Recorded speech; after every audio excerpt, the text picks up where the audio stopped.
हमारे YouTube channel रंगीला music world को लाइक share subscribe करना बिल्कुल ना भूलें।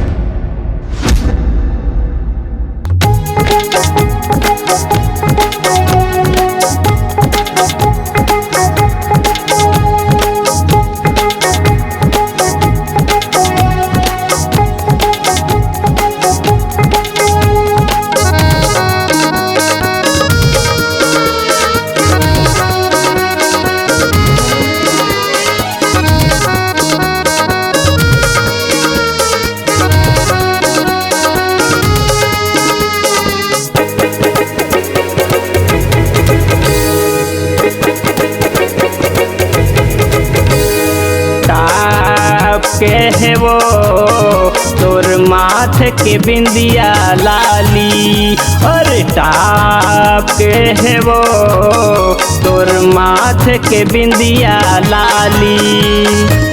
हाथ के चूड़ी तोर जीवला ले डारे मोर, हाथ के चूड़ी तोर जीवला ले डारे मोर, कान के सुनहा बाली। टाप के है वो तोर माथ के बिंदिया लाली और टाप के है वो तोर माथ के बिंदिया लाली।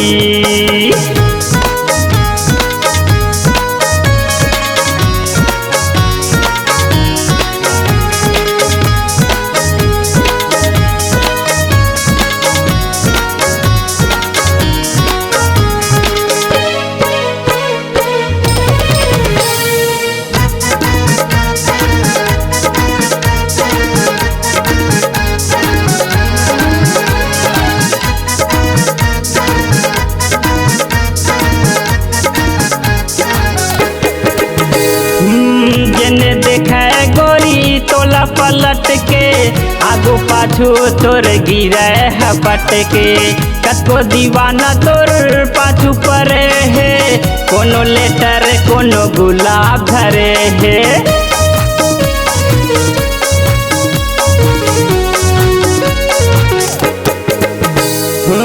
जने देखा गोरी तोला पलट के आगू पाछू तोर गिरे है पटके, कतको दीवाना तोर पाछू परे है, कोनो लेटर कोनो गुलाब धरे है, कोनो लेटर कोनो गुलाब धरे है।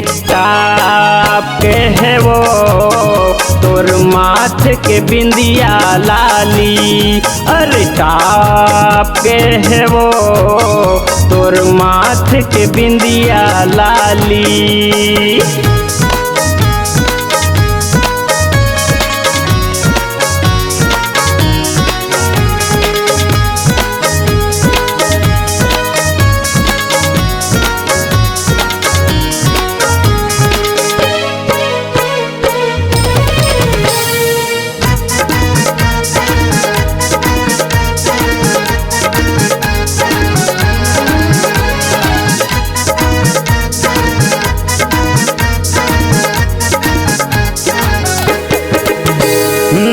जोगनी सही तोर माथे के बिंदिया, दिल चुराए मोर उड़ाए निंदिया, गजब सुंदर तोर रूप दिखत है, हाय मैं मर के मोर जीव छूटत है।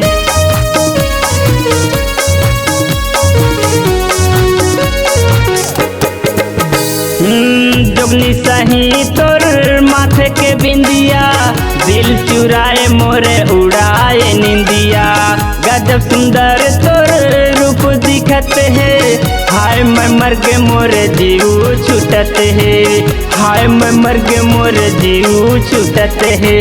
टाप के है वो तोर माथ के बिंदिया लाली और टाप के है वो तोर माथ के बिंदिया लाली। हाथ के चूड़ी तोर जीवला ले डारे मोर, हाथ के चूड़ी तोर जिवला ले डारे मोर कान के सुनहा बाली टाप के है वो तोर माथ के बिंदिया लाली अरे टाप के है वो तोर माथ के बिंदिया लाली अरे टाप के है वो तोर माथ के बिंदिया लाली अरे टाप के है वो तोर माथ के बिंदिया लाली। अपनी आवाज को नए अंदाज देने के लिए चले आइए रंगीला रिकॉर्डिंग स्टूडियो, संतोषी नगर, रायपुर।